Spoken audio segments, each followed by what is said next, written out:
Meus amigos, que Jesus nos abençoe, nos conceda a sua paz, a sua bênção, a sua luz, os nossos melhores votos de felicidade, de realização e de sucesso, de êxito em todos os seus empreendimentos humanos.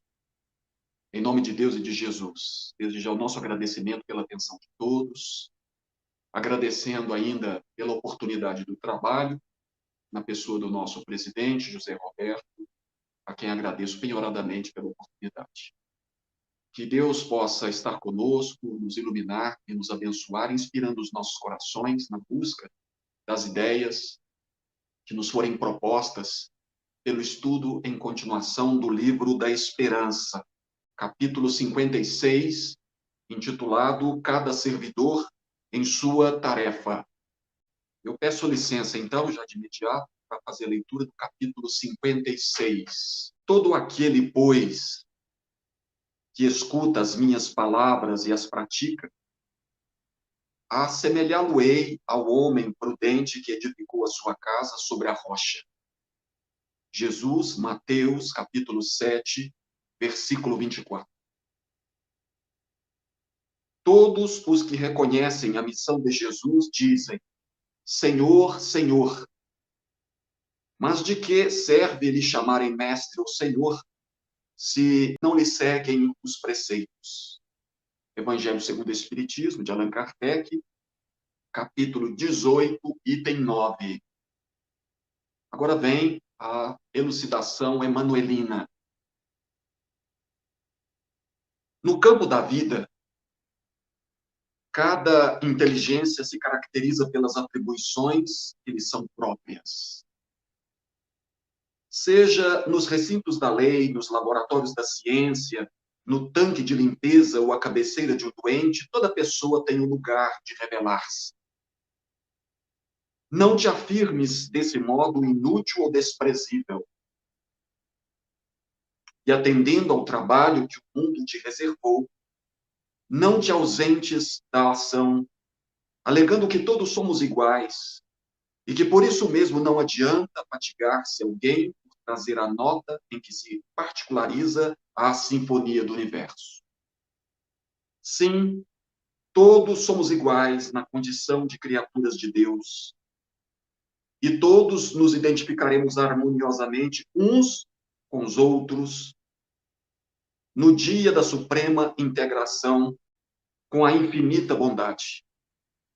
Mas entre a estaca de partida e o ponto de meta, cada um de nós permanece em determinado grau evolutivo, com aquisições específicas por fazer, conquanto estejamos sob o critério imparcial das leis eternas, que funcionam em regime de absoluta igualdade para nós todos. Em cada fase de realização do aprimoramento espiritual, como acontece em cada setor de construção do progresso físico, preceituam os fundamentos divinos, seja concedida a cada servidor a sua própria tarefa. Isso é fácil de verificar nos planos mais simples da natureza. Num trato de solo, as expressões climáticas são as mesmas para todas as plantas, contudo, a sarça não oferece laranjas, nem o mamoeiro deita cravos. Na moradia vulgar, o alicerce é uniforme na contextura, mas o teto não substitui a parede, nem a porta desempenha as funções do piso. Na produção da luz elétrica, a força é idêntica nos condutos diversos, no entanto, o transformador não serve de fio, nem a tomada efetua a obra da lâmpada. No corpo humano, embora o sangue circule por seiva única de todas as províncias que o constituem, olhos e ouvidos, pés e mãos desenvolvem obrigações diferentes. Certo, podes incentivar o serviço alheio, como é justo adubar-se a lavoura para que a lavoura produza com segurança. Todavia, a obrigação hoje é intransferível para cada um. Não obstante a possibilidade dessa mesma obrigação alterar-se amanhã.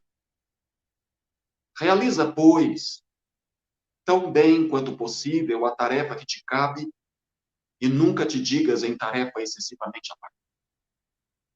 Ainda mesmo para o mais exímio dos astronautas, a viagem no firmamento principia de um passo no chão do mundo, e o mais soberbo Jequitibá da floresta começou na semente humilde.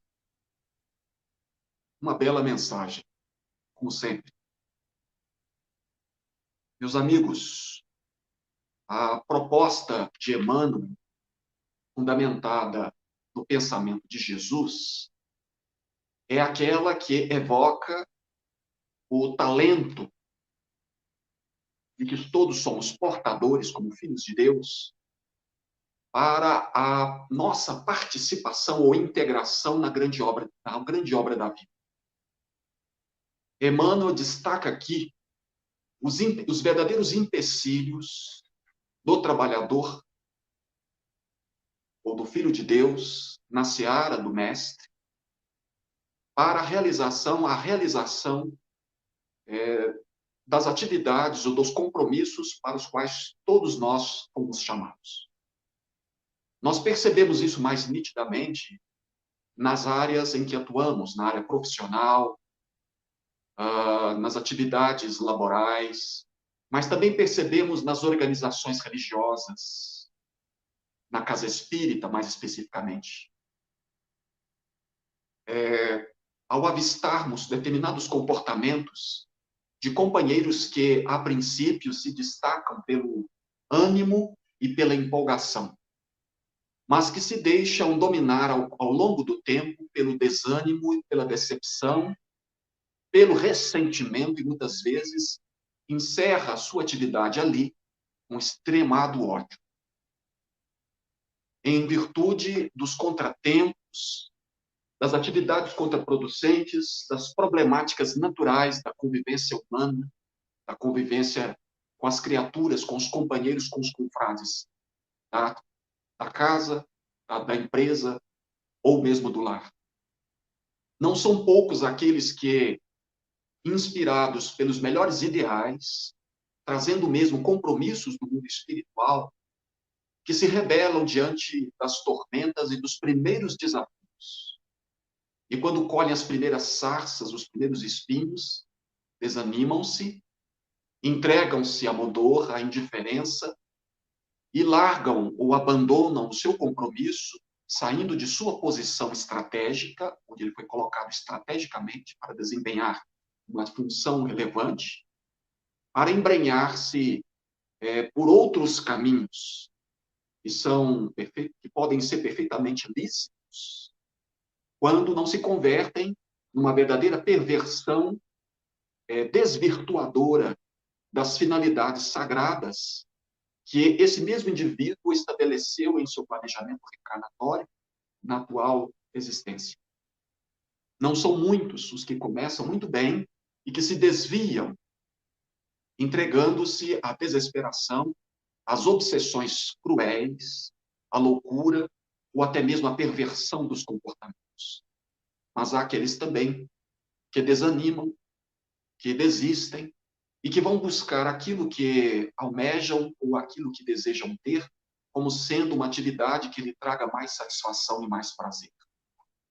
É compreensível, devemos tolerar, devemos respeitar, mas deveríamos também contribuir para que companheiros assim pudessem contar conosco na manifestação, expressando suas angústias através do diálogo fraterno, e ocasião em que poderíamos oferecer o nosso próprio coração, falar-lhes com naturalidade, com alegria, com satisfação, para envolver estes mesmos indivíduos numa psicosfera de boa vontade, de alegria, de satisfação e de prazer, para que se sentissem inspirados ou renovados na esperança que precisam ter para dar continuidade ao seu trabalho. Mas, às vezes, nem isso eles conseguem encontrar. Encontram somente os inimigos soeses, encarnados e desencarnados. E se desestimulam ainda mais, sedimentando a certeza de que seu lugar não é ali e que ele merece coisa melhor. E alguns fascinados mesmo vão buscar experiências novas, dizendo de forma praticamente inarredavelmente, de forma inamovível, que possuem o direito e a garantia da felicidade para si. Que é um argumento muito difícil de ser combatido, graças às recalcitrâncias ou às cristalizações mentais, ignorando o que ele possui de melhor e aquilo que podemos oferecer de melhor pelo amor que sentimos por eles e pelo empenho que fazemos para que permaneçam conosco e continuem trabalhando. São fenômenos da vida, tudo é compreensível, tudo é natural, devemos compreender. E o mais importante, dar continuidade, precisamos dar continuidade à nossa existência, fazendo aquilo que Jesus nos recomenda, tomando de nossa charrua sem olhar para trás, respeitando as deliberações alheias, com a consciência tranquila pelo bem, por tudo que tenhamos feito de melhor, mas cuidando da nossa atividade, cuidando do nosso coração, do nosso psiquismo, do nosso psique, da nossa suscetibilidade psicológica, para que não caiamos em pecado maior, utilizando-nos aqui de uma expressão evangélica, bíblica, para que não caiamos numa tragédia pior. É imprescindível que cuidemos da nossa alma, cuidemos das nossas potencialidades, que nos capacitemos a cada instante e nos habilitemos pela oração, pelo estudo e principalmente nos blindemos com as armas ou com os recursos da prece, como eu disse, mas também do perdão, do desprendimento dos nossos interesses pessoais, para que não prevaleçam e não obliterem a nossa visão para a compreensão exata da verdade que queremos buscar e concretizar em nossa própria vida. Não é fácil, meus amigos. Às vezes precisaremos recordar Jesus nestes instantes cruéis, no instante em que as nossas forças físicas e anímicas só sobram, para entender que muitas vezes precisamos nos arrastar em busca da satisfação dos nossos entes, até a presença de Jesus, entendendo que a separação neste momento, ou nesta circunstância, para estarmos com Jesus, renunciando aos nossos interesses, talvez seja o melhor recurso de realização para a felicidade daqueles a quem buscamos proteger e auxiliar. A pandemia nos ensina muito bem isto, pelo menos para a mim, que veio nos mostrar ou demonstrar comprovadamente que a felicidade não é estar somente junto, mas que há momento de separação, que há momento de convivência íntima, mas há também o momento de dizermos adeus, para cuidarmos dos nossos interesses. E buscando aqui uma imagem muito bonita de Chico Xavier, uma expressão do pensamento sábio do nosso grande mineiro, muito mourão junto não faz ser.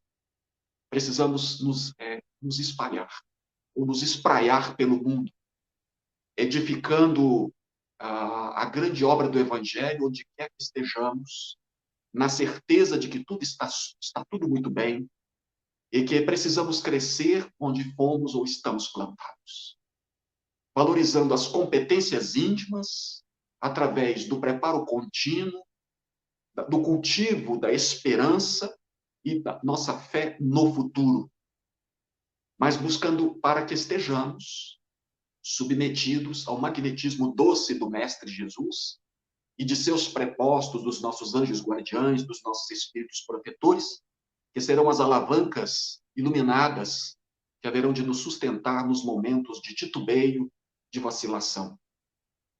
Precisamos uns dos outros, precisamos cooperar, mas precisamos ainda de muito mais, todos nós, em verdadeira rede de solidariedade do magnetismo de Jesus, que é o exemplo paradigmático oferecido por Deus à família humana, à família ou à humanidade, para a realização da grande obra de concretização do reino dos céus na terra, das suas instituições, mas a começar pela edificação do reino dos céus em nossa própria alma, em nossa própria intimidade. Então, meus amigos, o mundo, e para isso precisamos ter ideais.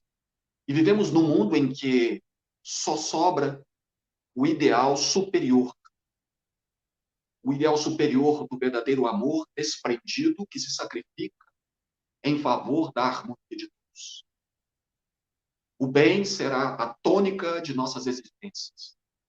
E na posição em que estivermos, no lar, no trabalho, na via pública, onde quer que estejamos, no corpo ou fora dele, haveremos de realizar, ou teremos que realizar, a obra do bem que Jesus espera de nós, concretizando suas máximas e seus ensinos evangélicos.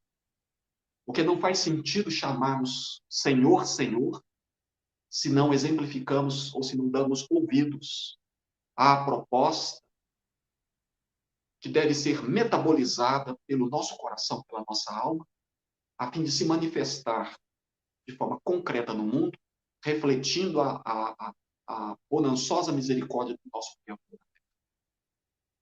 Precisamos ser os evangelhos vivos, as páginas vivas. E esse é um desafio grandioso, que não é nada fácil. Então, meus queridos, Jesus nos mostra na noite que a casa precisa ser edificada na rocha. E a casa se edifica na rocha, e é uma visão simbólica, a partir do instante, a partir do momento, a partir do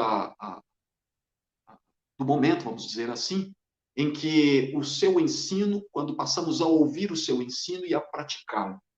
Porque desta forma, segundo o Mestre Jesus, lá no Evangelho de Mateus capítulo 7, porque desta forma, nós nos comparamos a um homem justo que edifica sua casa na rocha. A rocha aqui é o símbolo da fé raciocinada, da fortaleza que se sedimenta da edificação da edificação espiritual das nossas almas ao longo das vidas, que se sedimenta na estrutura do pensamento de Jesus, que verdadeiramente é a base sobre a qual a nossa estrutura deve se assentar. Jesus é a rocha dos tempos, é a pedra de toque, ou a pedra de esquina, como se encontra no texto bíblico. É aquela rocha que é estrategicamente colocada no conjunto das demais, sustentando o equilíbrio dinâmico para que a estrutura não rua ou não caia. Porque aquele tempo de Jesus não havia cimento, havia o que? Uma sobreposição de tijolos ou de pedras, principalmente nos pórticos, por exemplo, dos murais, das portas. E para que as duas hastes de rochas ou de pedras sobrepostas ou justapostas pudessem se sustentar, colocava-se então a pedra de toque, que era colocada no meio das duas, onde a pressão das hastes acontecia. E isso mantinha a estrutura rígida para que ela não caísse. Mas uma vez retirada a pedra de toque, que une as duas posições, toda a estrutura cai. Jesus é esta pedra de toque que sustenta a nossa estrutura. Jesus, como modelo para a família humana, é a base fundamental, mantenedora do nosso equilíbrio humano. Ou a diretriz segura do caminho que devemos percorrer para que não soframos os reveses do desânimo, da desesperança ou da morte. Ainda que percamos o... Jesus é esta pedra de toque, de sustentação das nossas estruturas humanas, ou da nossa casa. De tal modo que quando a estrutura se faz, ela se edifica a partir da rocha, que é Jesus, a rocha mantenedora, basilar, que é Jesus, mas que também se consolida no nosso Cristo íntimo. E a isto chamamos de fé raciocinada. É preciso ter muita esperança e muita confiança, arregimentando as possibilidades profundas das nossas vocações espirituais, para compreendermos que, se não detivermos as competências necessárias, muito provavelmente acontecerá aquilo que Jesus também disse nessa mesma parábola. Virão os ventos, virão os rios tormentosos, virão também os ventos, os rios, as águas, e então seremos. E esta estrutura, esta casa, não está edificada na rocha, uma vez não edificada na rocha, ruirá também. Aquele que não tiver competência íntima, baseada na experiência dos milênios, na repetição dos processos, não terá condições de suportar o apodo das dores superlativas. E é por esta razão que Deus não permite que carreguemos em nossos ombros fardos maiores do que a nossa capacidade de carregá-los. De modo que, à medida que avançamos, as nossas competências vão variando. Há uma finalidade ainda mais sagrada e mais importante, que é a nossa posição na obra da criação. E à medida que vamos avançando, nós vamos também ocupando posições estratégicas na estrutura do universo. E a cada posição dessa, que varia ao infinito e que nos diferencia dos demais que se encontram acima ou abaixo, mesmo que estejamos no mesmo patamar, representam para nós, vão variando, então, as condições e as possibilidades do crescimento. Vamos, então, à medida que avançamos na escala evolutiva, ocupando a nossa posição na obra da criação, desenvolvendo competências novas, habilidades novas e desempenhando funções e missões diferentes. E para isto precisamos estar prontos, conforme nos recomenda André Luiz. Quando o trabalhador está pronto, o servidor está pronto, o serviço aparece. Não há uma escolha privilegiada de alguém que seja melhor ou pior do que outros. O que há é uma autoescolha realizada pelas competências desenvolvidas pelo Espírito, que o habilitam ao desempenho daquela função para a qual ele foi chamado. De tal modo que há uma autorregulação das nossas competências. E precisamos geri-las, desenvolvendo competências adequadas para suportarmos os apodos e os desafios que nos esperam. É por esta razão que a fé aí, como rocha fundamental, calcada nas potências do Espírito, mas também calcadas nas potências do Espírito de Cristo em nossas vidas, que nos oferecem a capacidade ou o dom de enfrentarmos as grandes montanhas da vida. Porque aquele que tiver a fé do tamanho de um grão de mostarda dirá aquela montanha que sai dali e se atire ao mar. Porque a montanha trará em si, a montanha e a semente de grão de mostarda trazem em si, de forma semelhante, a mesma natureza. Natureza esta que faz com que a semente desafie a montanha, que é muito maior. E ainda que ela ecloda, a semente ecloda e se torne uma grande árvore, e ela o é, e ela pode ser, mesmo assim, poderá ser bem inferior em matéria de tamanho, inferior à própria montanha. Mas o que a torna competente para desafiar ou enfrentar a montanha? A natureza íntima assemelhada ao desafio proposto. E a partir daí passamos a entender o sentido da dor, o sentido da prova, das lutas e dos trabalhos pelos quais devemos passar, e que não são necessariamente expiatórios, mas são desafios propostos pela vida para que nos burilemos na fé raciocinada, desenvolvendo habilidades que nos tornem competentes ao desafio das problemáticas que a própria vida nos traz. É muito bonito isso. E a partir daí, passamos a entender que a fé do tamanho de um grão de mostarda pode desafiar uma montanha de desafios, de lutas, de trabalhos, de dores ou até mesmo de expiações. Para isso, meus amigos, precisamos nos vocacionar, precisamos nos entregar ao influxo ou refluxo da vida, que é muito hábil no desenvolvimento das potências humanas. E O Evangelho segundo o Espiritismo se refere a isso como sendo a fé humana, caracterizada pelas potencialidades do espírito e que atingem o infinito pelo desenvolvimento através das provas, mas também a fé divina, que é a possibilidade de avançarmos ao infinito de volta para Deus, do qual um dia saímos também. É um processo de desenvolvimento íntimo associado ao desenvolvimento do próprio universo. De tal modo que, quando nos desenvolvemos, o universo se desenvolve também, e quando o universo evolui, de algum modo também nós evoluímos, porque fazemos parte de um sistema integrado de possibilidades infinitas que nos aprimoram diariamente, de forma ininterrupta, de forma eternamente. Então, meus amigos, precisamos compreender que aquele que não dispuser de competências tais, muito provavelmente, diante do apodo ou das provas, dos ventos que sopram, da chuva que cai e das águas ou dos rios torrenciais, de águas torrenciais, não suportará. Não suportará o desafio. E poderá ruir a semelhança de uma casa, como Jesus mesmo disse, não edificada na rocha, mas na areia, que cai e se dissolve. O trabalhador que não compreende o potencial, ou que não se conhece no potencial que possui, o potencial que lhe é inerente, e não se desenvolve neles, poderá não ter a esperança ou a disposição íntima de compreender a importância da tarefa que realiza, por mais simples e comezinha que ela seja.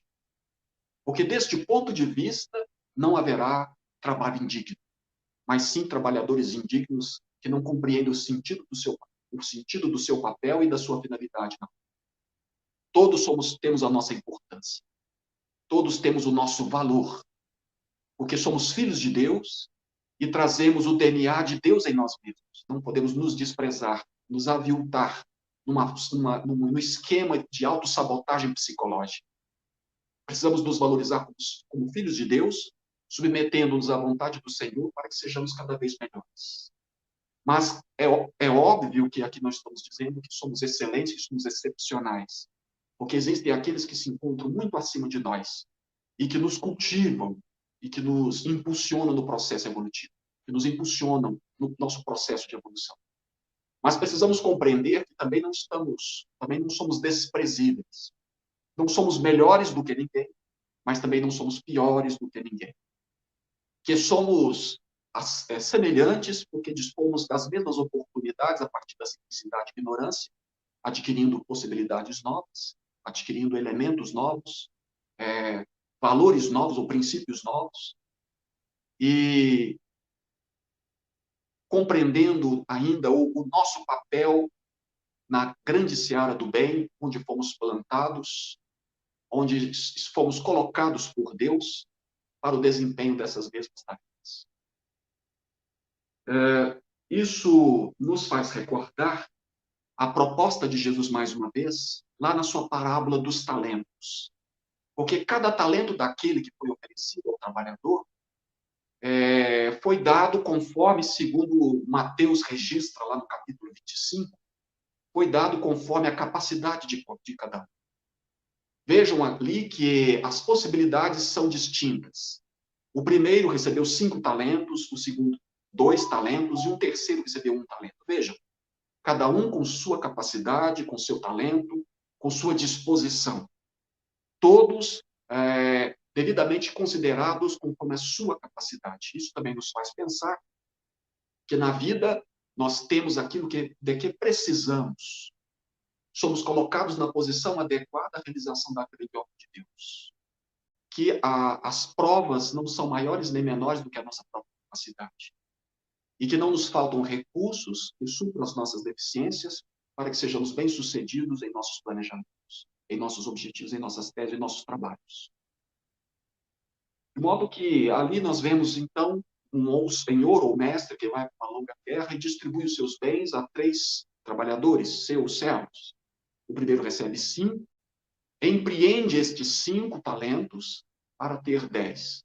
Meus amigos, é importante dizer também que os talentos ali, representados por uma unidade monetária, também representam, obviamente, os talentos morais e espirituais da inteligência, do empreendedorismo, da vontade, de todos aqueles recursos das virtudes morais, da solidariedade, do trabalho, do desempenho, para a realização e para a conquista de bens de natureza não material. E o talento, do ponto de vista monetário e financeiro, naquele tempo, não era pouca coisa. Aquele que recebeu apenas uma moeda ou um talento, não recebeu pouco, recebeu conforme a sua capacidade. Porque os estudos indicam, os grandes biblistas mostram que os talentos, um talento correspondia a 15 anos de um trabalhador modesto. 15 anos. Trabalho árduo de um servidor modesto, simples, de um trabalhador comum. Vejam que não era pouca coisa. Não era porque aquele que recebeu recebeu menos ou foi desvalorizado. Não é nada disso. O valor intrínseco do talento era o mesmo. A diferença estava que aquele que recebeu 5 trabalhou e os multiplicou por 2, recebendo mais 5, tendo 10. E o apresentou e foi elogiado por isso, trabalhador bom e fiel. O segundo trabalhador recebeu 2 talentos e também trabalhou, empreendeu e os multiplicou, tendo agora 4. E também foi elogiado pelo seu desempenho quando o Senhor voltou da sua viagem para a prestação de contas. E disse, bom e fiel trabalhador. Você foi justo ou bom no pouco e terá muito mais. E aquele que recebeu um talento o enterrou. Jesus quebra a lógica do pensamento judaico, dos grandes pensadores, dos rabinos, do pensamento rabínico, que defendia a tese de que o melhor lugar para a segurança de seus bens era a terra. E Jesus dizendo que não era bem assim, simplesmente admoesta, faz com que o mestre, o dono daquele bem, admoestasse aquele empregado preguiçoso, e segundo ele, não teria, que poderia ter feito, multiplicado o bem, por menor que ele fosse, se tivesse colocado aquele talento na mão dos banqueiros e ganhasse juros.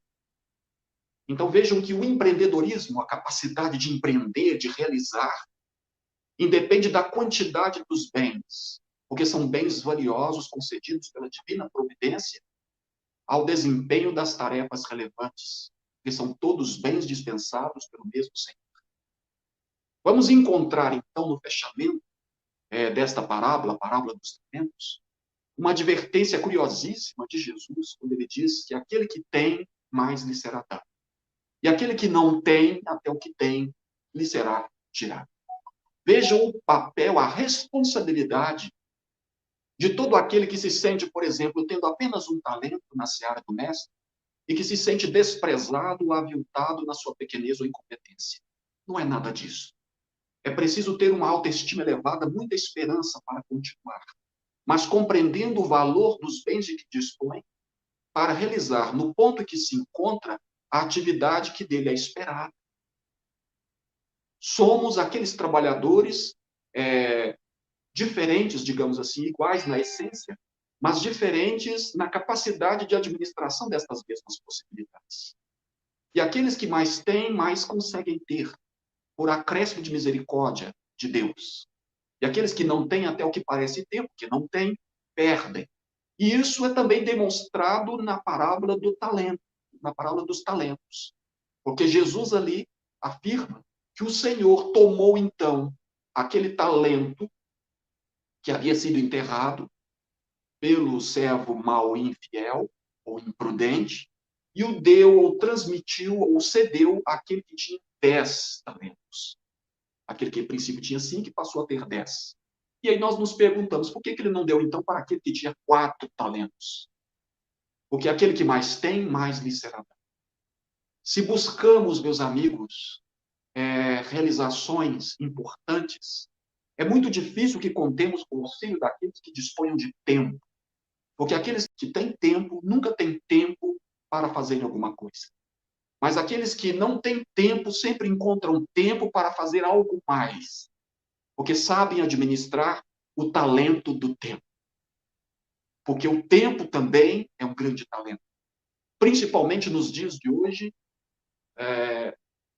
em um mundo inserido na velocidade ciclópica das tecnologias, da internet, da comunicação por meio das plataformas digitais. Precisamos valorizar o tempo sem cair na mesmice ou nos costumes da nossa era, baseados nos interesses materialistas e capitalistas, na exploração do tempo para mais ter, sendo menos. Não é nada disso. Respeitamos os valores materiais e monetários do mundo, que sustentam as grandes edificações materiais da Terra. Não podemos nos esquecer disso. Não sejamos hipócritas. Mas precisamos valorizar também as potências e as capacidades do homem, para que, em se utilizando destes recursos, possa atingir aos objetivos essenciais da sua felicidade. E para isso, é importante que ele valorize a posição que se encontra para ser digno no pouco, a fim de merecer muito mais. E se tornar plenamente feliz no amanhã. Por entre provas difíceis e atrozes do agora, mas libertando-se dos compromissos do passado, desenvolvendo suas vocações para atingir a plenitude do amanhã. Realizando a nossa satisfação de fazer por meio do momento, do instante atual, em que nos situamos nas lutas difíceis em que nos encontramos. Se você trabalha, valorize o seu trabalho. Se você é um servidor público, honre a sua condição de servidor, ou seja, aquele que serve. Ainda que o salário não seja aquilo que você espera. Não amaldiçoe o seu salário. Valorizemos, meus amigos, os instantes dos encontros na casa espírita, principalmente na pandemia, em que temos permanecido em casa por causa do distanciamento social. Mas quando lá estivermos ou lá fomos requisitados, realizemos com alegria e com satisfação, adotando, obviamente, todas as condições sanitárias de segurança, as condições de segurança sanitária. Não podemos desprezar isso, mas vamos realizar com alegria, com satisfação e prazer aquilo que podemos fazer muito bem feito. E haveremos de ser recompensados não necessariamente pelos homens, provavelmente não verão em nós mérito algum, mas pela própria consciência, e teremos muita saúde, teremos muita alegria. Se você é o excelente, se você cozinha, cozinhe bem. Se você faz o bem, faça bem feito. Faça com alegria, faça com satisfação.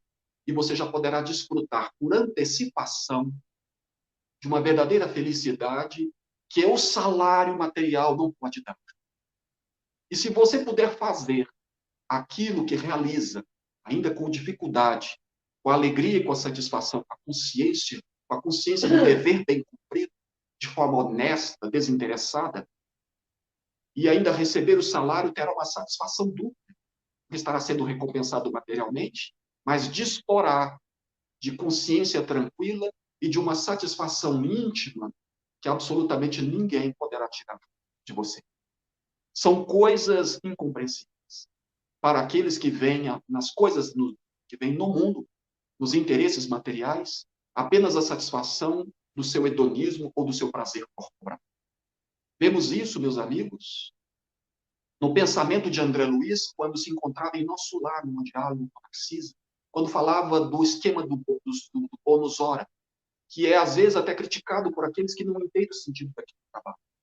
Porque, na verdade, o que estava em aferição em nosso lar não era o cômputo das horas trabalhadas, mas é um controle externo realizado pela instituição sobre os espíritos ainda rebeldes, porque eram todos espíritos intermediários, mas já arrependidos, para que pudessem atingir o cerne do seu desenvolvimento espiritual, para que se tornassem verdadeiramente trabalhadores desinteressados, que valorizassem, que descobrissem o grande tesouro da alegria de servir.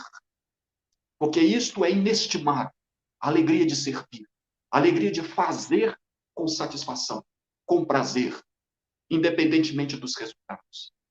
E é por isso que, muitas vezes, ou por falta disso, que vamos encontrar tantos indivíduos desanimados na casa espírita, nas empresas, recebendo altos salários, mas profundamente frustrados, porque não encontraram a harmonia íntima que seja compatível, encontrar na sua vida uma harmonia íntima que seja compatível com suas expectativas e com seus desejos.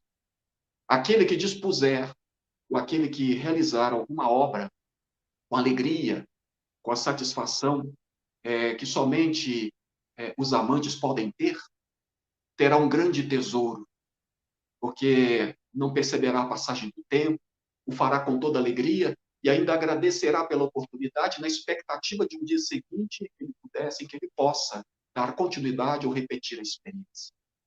São coisas, são prazeres pequeninos. E aquele que tem isso não estará indene ou isento dos problemas naturais, mas poderá amortecê-los, evitá-los ou atenuá-los ao máximo, continuando, prosseguindo na sua caminhada evolutiva, no seu trabalho, no desempenho da sua tarefa, mantendo a sua paz interior, garantindo a harmonia do ambiente em que se encontra e realizando algo de útil para a satisfação de terceiros. Honrando o seu salário, honrando as condições materiais ofertadas por aqueles que nos antecederam naquele trabalho, e honrando, acima de tudo, a própria vida, porque a vida é dinâmica e ela nunca desiste de nós. São exemplos, são coisas que precisamos cultivar para que sejamos verdadeiramente úteis na posição em que nos encontramos. Está tudo certo. Isso me faz recordar aqui uma cultura, uma filosofia oriental que se encontra no sul do Japão e que é muito difundida entre os idosos centenários, idosos que vivem muito mais do que a própria média de vida dos japoneses naquele país.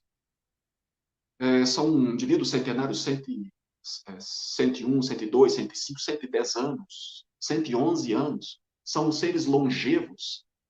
E, por causa dessa grande longevidade, foram pesquisados muitos deles. E foi encontrada uma razão filosófica que se materializava, ou que se fazia, que se cumpria por meio dos hábitos de vida que aqueles homens e mulheres centenários tinham para manterem a própria saúde mental e a saúde física por tanto tempo. Essa filosofia foi estudada, inclusive, por um neurocientista chamado Ken Moji. Dr. Ken Moji, estudando estes idosos, percebeu que seus hábitos, a sua maneira de viver, de forma módica, tranquila e sábia, estava calcada numa filosofia ou em alguns princípios filosóficos que eram transmitidos de pai para filho, que eram cultivados de forma muito rigorosa por estas mesmas criaturas, que conseguiam ter grandes resultados. E esses resultados coadunavam com as pesquisas da neurociência e impressionavam pelos seus resultados, impressionavam também as estatísticas médicas. E encontra, inclusive, consonância com a proposta da doutrina espírita. Esta filosofia é chamada de Ikigai. Ikigai significa a vida, em japonês, Iki e Kai. Ikigai significa a vida com harmonia, em harmonia com suas expectativas e com seus desejos. Descobriram que por detrás da vida longeva e centenária desses indivíduos, que viviam com muita dignidade no sul do Japão, descobriram que eles possuíam um objetivo e tinham uma esperança de vida. Vejam que isto tem tudo a ver com os planos ou com os paradigmas mais avançados da psicologia transpessoal e da própria doutrina espírita, que vem falando desse vazio existencial, desse vazio existencial da humanidade, que tem feito com que os sonhos, os objetivos e as esperanças ruam ou desmoronem, causando não apenas doenças, mas também o autocídio, o suicídio generalizado, inclusive de crianças.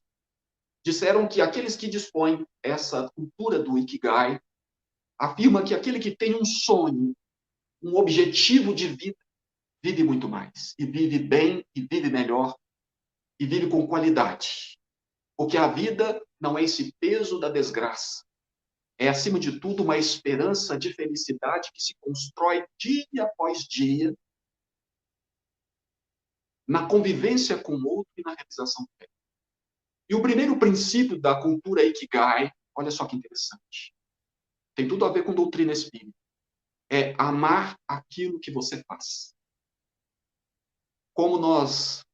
É impressionante verificar, por exemplo, na casa espírita, quando as criaturas, aqueles que amam o que fazem e aqueles que amam que não amam o que fazem.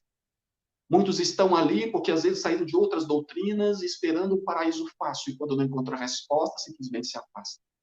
Alguns na pandemia mesmo se afastaram da casa espírita porque acharam que acham que descobriram a possibilidade de não estarem na casa espírita porque não faz a menor diferença. Mas quando vierem os problemas, muito provavelmente retornarão em situação muito pior. Não tem problema, tudo é válido. Mas é importante compreender que precisamos amar aquilo que fazemos. E o que você gosta de fazer? Qual é o prazer que você tem de fazer o que faz? Há satisfação? Há prazer? Você gosta? Você tem sensações de prazer, de alegria no que faz, em leve de realização? Há alguma satisfação íntima, psicológica no que você faz? É preciso perguntar. E é uma pergunta que se deve fazer para a própria consciência. E somente o indivíduo sabe qual é a resposta. A segunda proposta da cultura Ikigai é saber se o que você faz, além de gostar, o que você faz muito bem. É o que chamamos de vocação. Aquilo que você faz bem, e não precisa ser uma coisa apenas. Ikigai significa fazer aquilo que você faz, fazendo bem feito. O que você sabe fazer de um jeito especial, com competência, com esmero, com qualidade? Qual é o seu talento, como se encontra na parábola dos talentos de Jesus? O que você faz bem feito? Ainda que o outro faça também, mas você faz muito bem feito. Faça isso. Faça porque gosta, mas faça aquilo com vocação. E a vocação ensinada por Emmanuel, lá no capítulo 16 do livro Pensamento e Vida, salvo engano, é esse conjunto de experiências que nós trazemos, é a soma das experiências que nós trazemos de outras vidas. Muitos de nós estamos realizando atividades, recapitulando, trazemos vocações, que são a repetição de experiências passadas, que recapitulam tudo aquilo que fizemos, e que prosseguem a partir da atual existência em razão das mudanças tecnológicas e circunstanciais da Terra. E aí consolidamos a experiência livres e soltos. Mas há aqueles também que recapitulam experiências do passado e são vocacionados, e que são colocados na posição em que se encontram para dirimirem erros do passado. E aí pode se tornar um pouco mais difícil. Por exemplo, aquele médico que se desvirtuou no desempenho da tarefa em outras vidas e que pode até voltar, agora vocacionado como médico, porque já realizou isso em outras vidas, na condição de médico outra vez, ou em outras áreas ligadas à área de saúde, sofrendo, por exemplo, desprezo, trabalhando de forma... trabalhando muito, sendo muito exigido, criticado, sofrendo os reveses da própria profissão e muitas vezes recebendo pouco ou não sendo reconhecido, ou mesmo recebendo, não sendo reconhecido pelo que faz. Quantos profissionais não passam por isso? São vocacionados, excelentes, músicos exímios, que não conseguem realizar o sucesso que tanto buscam. Tudo que fazem não surte não surte o efeito ou o êxito necessário. Mas há aqueles também vocacionados que já estão liberados das amarras do passado, que se liberam, que avançam, adquirindo novas experiências e ampliando o seu rol de possibilidades espirituais. Então, amar o que se faz e fazer bem, de saber o que é que você faz bem para ter felicidade. E a terceira hipótese que a cultura Ikigai nos ensina é aquilo que você faz, ou é o ganho, ou o que você recebe com o que faz. Pode ser até o salário, o pagamento. Se aquilo que você faz porque gosta. Se você faz porque sabe fazer muito bem. Será que o que você faz também não pode ser uma resposta às suas necessidades materiais por meio do pagamento compatível? Mas podemos dizer também que, independentemente do ganho material financeiro, você pode fazer o que gosta de forma bem feita, mas tendo também a contraprestação por meio da alegria e da satisfação de realizar aquilo. Você tem sempre um ganho, que pode ser um ganho que pode ser a favor da sua própria saúde. O Dr. Ken Moji afirma que foram pesquisados 900 pacientes idosos com alta tendência ou predisposição para o mal de Alzheimer. E depois de 7 anos de pesquisa, percebeu que aqueles que tinham um objetivo de vida, que buscavam realizar algo de que gostavam e sabiam fazer muito bem, e obviamente encontrando a compensação necessária pelos ganhos que tinha na realização daquela atividade, reduziram em 50% a possibilidade do agravamento da enfermidade. Vejam que aquele que tem um ideal, que realiza com alegria, com satisfação, o faz garantindo a própria rigidez mental, a saúde do corpo e vive mais. Vive com alegria, torna-se mais útil.